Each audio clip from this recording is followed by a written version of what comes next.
آج کے اس ویڈیو میں آپ لوگوں کو 21 کی جو رات ہے یعنی پہلی شب قدر، اس میں پڑھے جانے والی نفل نماز کے بارے میں بتاؤں گا، دعا کے بارے میں بتاؤں گا اور وظیفہ اور عمل کرنے کا طریقہ بتاؤں گا۔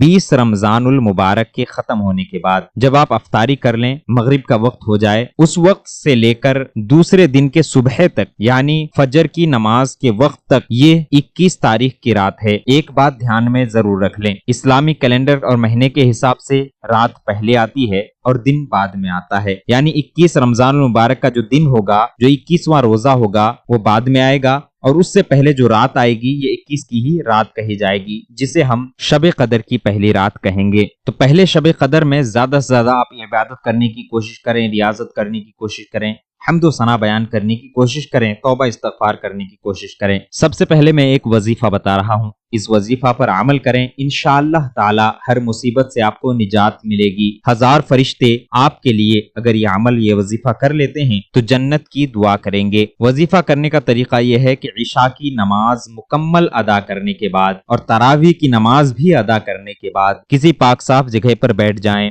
یا جہاں پر آپ نے نماز ادا کی وہیں پر بیٹھ جائیں، اور دھیان میں رکھیں کہ عورتیں بھی کر سکتی ہیں، مرد بھی کر سکتے ہیں۔ بیٹھنے کے بعد 7 مرتبہ 7 ٹائم سورہ قدر پڑھیں گے، یعنی انا انزلناہ فی لیلۃ القدر والی سورہ 7 مرتبہ پڑھیں۔ پڑھنے کے بعد اللہ تعالیٰ کی بارگاہ میں دعا کرتے ہوئے سیدھا کھڑے ہو جائیں۔ اگر آپ کو سورہ قدر یاد نہیں ہے تو ایسی صورت میں آپ سورہ اخلاص یعنی قل هو اللہ احد کے سورہ کو بھی 7 مرتبہ پڑھ سکتے ہیں۔ یہ آپ کا وظیفہ ہو گیا۔ اس کے بعد آپ نفل نماز ادا کریں گے۔ اس رات میں کم سے کم 2 رکعت نماز اور زیادہ سے زیادہ 1000 رکعت نمازیں آپ ادا کر سکتے ہیں۔ میں صرف 2 رکعت نماز کا طریقہ بتاؤں گا، اسی طریقے پر آپ 1000 رکعت تک نمازیں ادا کر سکتے ہیں، جتنا آپ چاہیں اتنی ادا کر سکتے ہیں۔ سب سے پہلے آپ نیت کریں گے۔ نیت آپ اس طرح سے کریں، نیت کی میں نے 2 رکعت نماز نفل شب قدر کی اللہ تعالیٰ کے لیے، منہ میرا کعبہ شریف کی طرف، اللہ اکبر یہ کہتے ہوئے آپ ہاتھ ناپ کے نیچے باندھ لیں اور اتنے سینے پر باندھ لیں۔ آپ نے 2 رکعت نماز کی نیت کی ہے،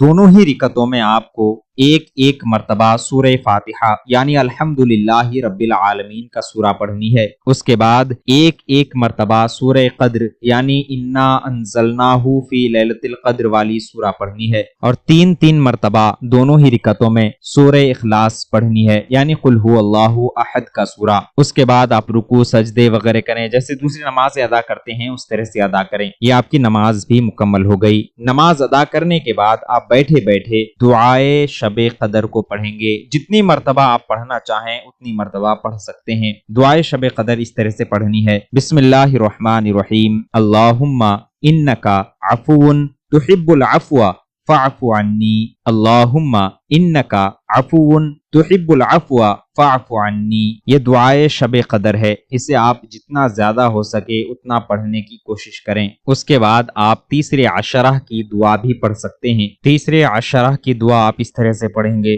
بسم اللہ الرحمن الرحیم، اللہم اجرنی من النار، اللہم اجرنی من النار۔ یہ بار بار پڑھتے رہیں۔ اس کے بعد جب آپ پڑھنا بند کریں تو اللہ تعالیٰ کی بارگاہ میں دعا کریں۔ اس نماز کی فضیلت اور ان دعاؤں کی فضیلت یہ ہے کہ اللہ تبارک و تعالیٰ آپ کو شب قدر کا ثواب عطا فرمائے گا۔ یہ نمازیں، یہ دعا ضرور پڑھیں، انشاءاللہ تعالیٰ بے شمار فائدے آپ کو حاصل ہوں گے۔ امید کرتا ہوں آپ سبھی کو ہمارا یہ ویڈیو پسند آیا ہوگا۔ اچھی لگی ہو تو لائک کریں، ہمارے اس ویڈیو کو اپنے دوست و احباب کے ساتھ ضرور شیئر کریں اور ہمارے اس چینل کو سبسکرائب بھی کر دیں۔ پھر ملتے ہیں اگلی کسی ایسے ویڈیو کے ساتھ، تب تک کے لیے الوداع، اللہ حافظ۔